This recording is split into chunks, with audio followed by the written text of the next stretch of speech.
aklımdan gitmedi nurlu cemali. Mürşidim Muhammed Muhta Sultanım, aklımdan gitmedi nurlu cemali.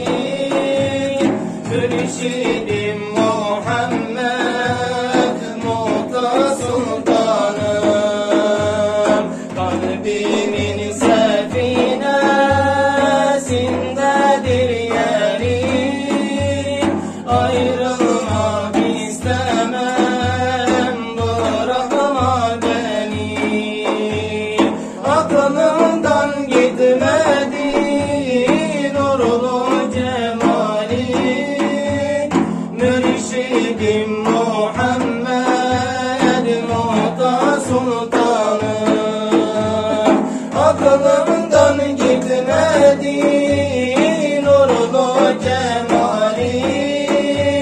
Mürşidim Muhammed Muhta Sultanım.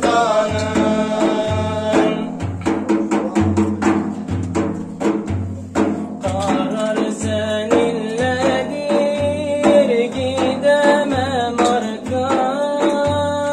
Bu aciz kalpleri sana bıraktım.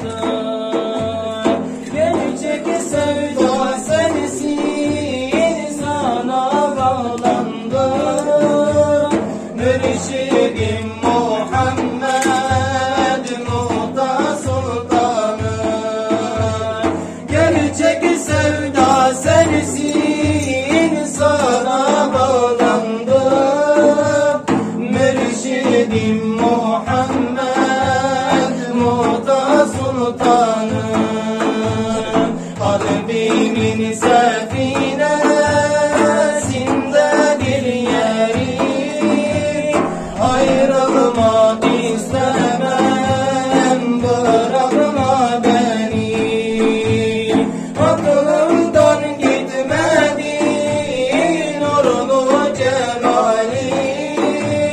Mürşidim Muhammed Muhta Sultanım, aklımdan gitmedi nurlu cemali.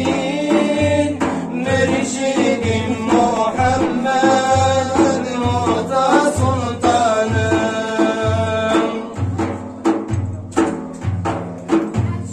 Ferhat sever idi o şirin canı, Mecnun sever idi Leyla Sultanı.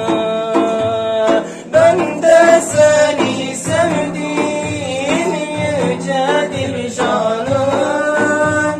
Mürşidim Muhammed Muhta Sultanım, ben de seni sevdim,